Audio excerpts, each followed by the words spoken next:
En la figura se muestra un sólido de revolución, cuyo eje de revolución es y igual a 1. Si observamos con cuidado los datos que tiene este sólido de revolución, justamente es generado, dice aquí, por la curva cuya ecuación es y igual a la raíz cuadrada de x. Bueno, veamos. Dice que en general el radio R de x de cada disco a sub x, nos referimos a estos discos que se obtienen al hacer cortes transversales al sólido de revolución, perpendiculares por supuesto al eje de revolución, que en este caso es la recta y igual a 1, se obtienen estos discos. Y entonces lo que estamos buscando es el radio de cada uno de estos discos. Bien. Y dice que va a ser la longitud del segmento que va del punto x, f de x. Este punto se encuentra sobre la curva que justamente genera al sólido de revolución al girar alrededor del eje de revolución dicho. Bien, hasta el punto x, c. ¿Sí? Este punto x, c se refiere al punto que es el centro del disco y que el centro del disco o de cada uno de estos discos están sobre el eje de revolución. ¿Sí? Así sería en este caso, este punto. Bien. Aquí en este caso, por supuesto, la curva tiene ecuación y igual a f de x. ¿Qué significa que f de x? Pues es justamente la raíz cuadrada de x. Bien, y el eje de revolución es la recta y igual a c. Para este caso, c es igual a 1. Por lo tanto, el eje de revolución es como se muestra en la figura, y igual a 1. Nos referimos a este caso. Bien, veamos el cálculo del volumen de este sólido de revolución. En este caso, f de x es igual a la raíz cuadrada de x, ya lo hemos dicho. El punto x, f de x, pues va a ser x, raíz cuadrada de x. ¿Por qué? Porque f de x es igual a la raíz cuadrada de x. ¿De dónde se obtiene esa información? Justamente desde que nos dicen cuál es la curva que está generando el sólido de revolución. Muy bien. El punto x, c es x, 1. ¿Por qué? Porque el eje de revolución es y igual a c. Ah, bien, entonces significa que c es igual a 1, dado que el eje de revolución, para este caso, pues es y igual a 1. Ya se ha comentado en la diapositiva anterior y nos referimos a este caso de aquí, justamente en la gráfica. Bueno, ahora el radio del disco A sub X, justamente es este disco, vamos a ver cómo obtener justamente la longitud de este radio. Aunque aquí ya se muestra, pero explicamos por qué. Hacemos un corte transversal, ¿sí? Por el plano XY al sólido de revolución. Y así se vería, al menos la sección superior, ¿sí? En la parte superior. Bueno, esta recta es el eje de revolución, y igual a 1. Aquí está la curva que genera justamente al sólido de revolución al girar sobre este eje de revolución, y igual a 1. Bien, y entonces es el segmento vertical entre el punto x, raíz cuadrada de x. ¿Cuál es ese punto? Pues ese punto debe estar sobre la curva que genera el sólido de revolución. Nos referimos a este punto por aquí arriba. Bien. Y el otro es el punto x, 1. Nos referimos a este de acá. X, 1. Bien.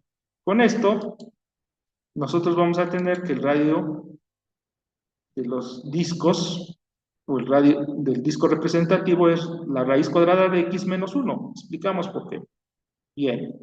Justamente en este punto x del eje x, digamos, es un segmento hasta la recta, digo, hasta la curva que genera el sólido de revolución, y esta altura es raíz de x. Pero no estamos considerando esta sección, porque nuestro sólido de revolución se genera a partir de la recta y igual a 1. Entonces tenemos que restar esta sección, esta línea punteada, digamos. Esta línea punteada tiene altura, si observamos la figura, tiene altura igual a 1. ¿Por qué? Porque el sólido de la revolución está a una altura de una unidad del eje X, y igual a 1. Bien, y es por eso que nosotros tenemos que restar.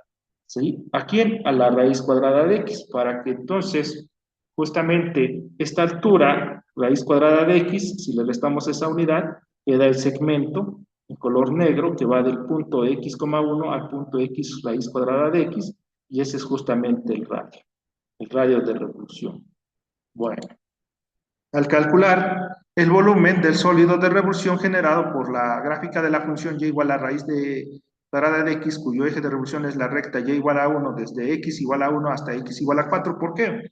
Porque si nosotros vemos con los indicativos aquí en la figura, el sólido de revolución va desde x igual a 1 hasta x igual a 4. Bueno, entonces el disco A sub x tiene un radio r de x igual a la raíz cuadrada de x menos 1. El sólido de revolución se genera para valores de x entre 1 y 4, ya lo hemos visto. Bien, entonces los límites de integración son a igual a 1 y b igual a 4. Por lo tanto, el volumen es igual a la integral definida de a hasta b de pi por el radio al cuadrado, como en el caso anterior, cuando el sólido de revolución tenía como eje de revolución al mismo eje x, pero en este caso es otra recta, pero la fórmula se aplica de igual manera. Bien, entonces va a ser la integral desde 1 hasta el 4 de pi por la expresión que representa el radio, que es la raíz cuadrada de x menos 1, por supuesto elevado al cuadrado, derivada de x. Bien, entonces nosotros podemos aplicar las propiedades de la integral definida para poder resolver esta integral y vamos a tener que esto va a ser igual a pi de la integral definida desde 1 hasta el 4 por el cuadrado de la raíz cuadrada menos 1, que es este trinomio que tenemos aquí, que lo hemos elevado al cuadrado. Hay que tener en cuenta que aquí en el primer término hemos elevado la raíz cuadrada al cuadrado, pero los valores de x están entre 1 y 4, es decir, x siempre es positivo. Entonces, elevarlo al cuadrado nos da el mismo valor de x. Cuando los valores de x en la integral, en los límites de la integral son negativos, digamos, está recorriendo algunos valores negativos o todos son negativos, habría que tener en cuenta un signo para poder tener en cuenta el caso de los valores negativos. Bien, bien, entonces el estudiante puede calcular esta integral aplicando la regla de la función identidad, la regla de la función potencia, cuya potencia va a ser una fracción, en este caso un medio, porque la raíz cuadrada de x es una potencia fraccionaria, x a la 1 medio. Y por supuesto la regla de la constante, en este caso la constante es 1. Bien, y entonces va a obtener que esto es igual a 7 pi sextos. ¿Sí? Es decir, el volumen es 7 pi sextos, que es aproximadamente 3.665.191 unidades cúbicas, ¿sí? Bien, cuando nos referimos a unidades cúbicas, no estamos diciendo si estamos utilizando metros, centímetros, o estamos usando alguna de las unidades en el sistema inglés, por ejemplo, los pies. Entonces, pues podríamos decir en unidades cúbicas, ya sea metros cúbicos, centímetros cúbicos o pies cúbicos, según sea el caso. Entonces, así es como se aplica la misma fórmula para sólidos de revolución cuyo eje de revolución no es el eje X, sino una recta paralela al eje X.